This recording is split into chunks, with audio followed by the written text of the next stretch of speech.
Hi అండి, ఈరోజు video పల్లె చట్నీని ఏ విధంగా ప్రిపేర్ చేసుకోవాలో చూపిస్తాను. స్టవ్ ఆన్ చేసి ప్యాన్ పెట్టుకోండి. అందులో 1 కప్ వరకు పల్లీని వేసుకొని ఈ విధంగా ఫ్రై చేసుకొని చల్లార్చుకోవాలి. అదే ప్యాన్లోకి 2 టేబుల్ స్పూన్ల వరకు ఆయిల్ని వేసుకోవాలి. ఆయిల్ హీట్ ఎక్కిన తర్వాత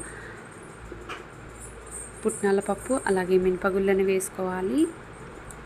7 to 8 వరకు పచ్చిమిర్చి వేసుకొని బాగా ఫ్రై చేసుకోవాలి.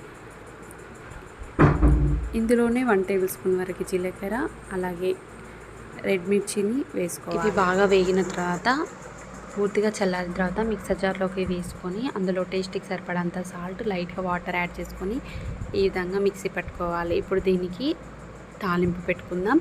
స్టవ్ ఆన్ చేసి ప్యాన్ పెట్టుకోండి. 2 టేబుల్ స్పూన్ల వరకు ఆయిల్ వేసుకోవాలి. ఆయిల్ హీట్ ఎక్కిన తర్వాత ఆవాలు, జీలకర్ర, రెడ్ మిర్చి, కరివేపాకుని వేసుకోవాలి. ఇవి బాగా వేగిన తర్వాత